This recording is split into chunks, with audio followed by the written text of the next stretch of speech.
Olá, muito boa tarde para você. Continuando a ler a Bíblia, a gente aí no Antigo Testamento, nesse propósito de leitura da Bíblia. A gente tá nos livros com o que aconteceu, deixa eu abaixar aqui o áudio, com o que aconteceu no exílio babilônico do povo israelita. E hoje a gente vai estar lendo o livro de Neemias, é um livro curto, de apenas 13 capítulos, muito bem resumido aqui para você. Esse vídeo vai ter menos de 10 minutos. E uma dica que eu te dou é para você ler o livro de Neemias. Você consegue ler esse livro inteiro num dia. Se você manter o foco, sentar ali no meio do mato, ou fechar a porta do seu quarto, você consegue. E é um livro edificador, é um livro histórico. Amém? No capítulo 1 começa falando daquela oração, né, de Neemias. Os relatórios começam a deixar Neemias triste. Então ele ora e planeja. O que? Neemias, ele queria... ele se preocupava muito com as coisas sagradas, com os lugares sagrados, e ele queria cuidar do povo de Deus, né? Ele tinha senso de justiça, ele era uma pessoa muito responsável, que delegava função às outras pessoas. Então aqui fala a respeito do muro, o muro que era para ser erguido para proteger o povo nessa época que o povo estava voltando do exílio babilônico e retornando até a cidade de Deus. Neemias então ele compartilha sua aflição com o rei Artaxerxes, e ele foi autorizado a viajar a Jerusalém para continuar o trabalho de reconstrução dos muros da cidade de Jerusalém. E o rei providenciou tudo que Neemias precisava, exceto a mão de obra. Então Neemias examinou cuidadosamente o que ele precisava ali ser feito. Ele apresentou o problema como nosso e não como o problema de vocês. Neemias ele trabalhava lá com um rei, né? E ele viu o problema, a falta de fé do povo, a situação precária do povo, como um problema de todos eles. Embora ele não estava incluso nisso aí. Com ele estava tudo bem, ele não tinha esse problema. Mas ele tomou sobre si, né? Aí a gente vê Daniel também, mais pra frente a gente vai fazer um estudo, mas você que lê a Bíblia, você vê que Daniel, sempre quando ele ora, ele pede perdão por ele e pela nação. Ele não pede perdão apenas pelo que o povo fez, porque Daniel orava, né? E era uma pessoa íntegra, né? Separada de Deus, mas ele orava pedindo perdão como um todo, né? Então, continuando aqui, ele apresentou um problema como o nosso, não como o de vocês. Ele motivou o povo, contando como Deus estava conduzindo aquele processo ali, e as pessoas ficaram então dispostas. Ele motivou a galera. Sabe, quando você tiver num momento difícil, faça igual Neemias, vira e fala: gente, Deus está com a gente aqui. Tá um problema aqui, mas Deus está no nosso meio e Ele está conduzindo, isso é parte do processo. Então a gente vai ter uma dificuldade aqui agora, mas depois a gente vai ver glória. A gente está passando por uma pandemia, mas o avivamento vai chegar junto. E 2021 vai ser bacana demais. Amém? E vamos animar. E ele animava o povo. Ele então designou trabalho para as famílias e os grupos. Ele dividiu e organizou o trabalho dos muros e dos portões. A organização de Neemias permitiu que o projeto estivesse em andamento antes que a notícia vazasse. Então Neemias orou e trabalhou durante um possível conflito agressivo.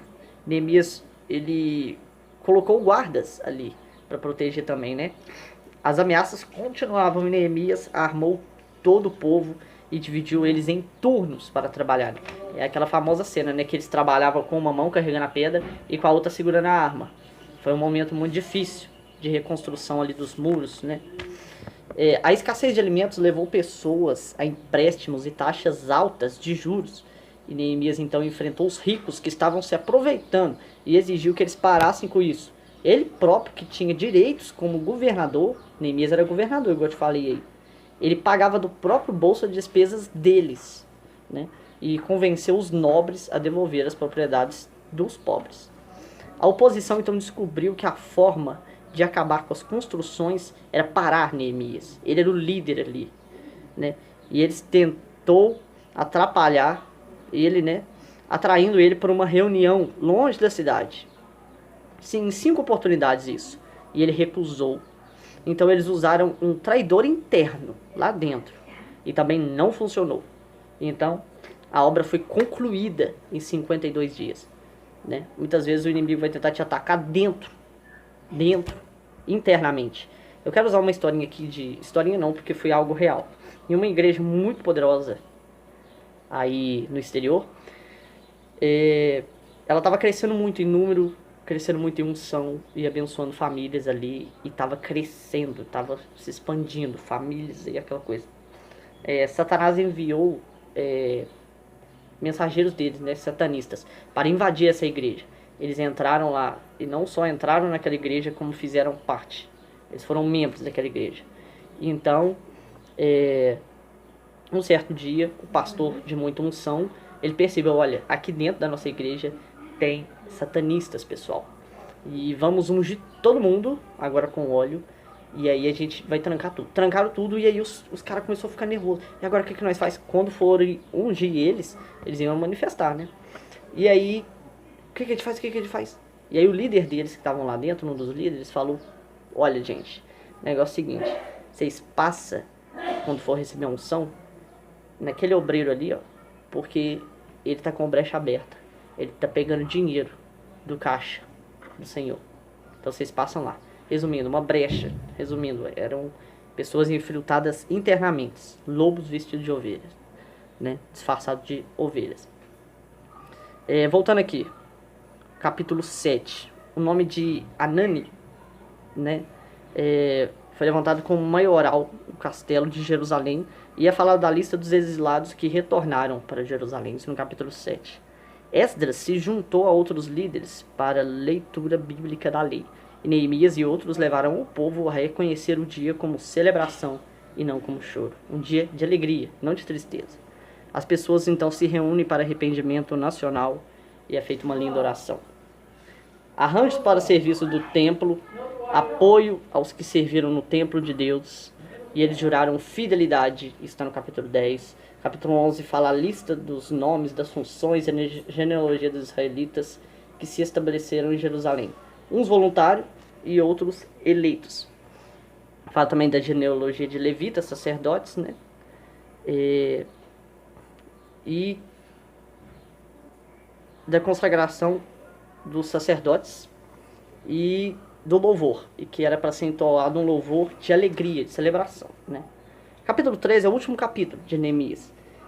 Ele fica indignado ao saber que Tobias recebeu um quarto no templo. Ele então os expulsa e purifica a sala. Manda embora um dos filhos de Joiada. Nomeia homens confiáveis sobre almoxerifados, pois os levitas não recebiam nenhum apoio.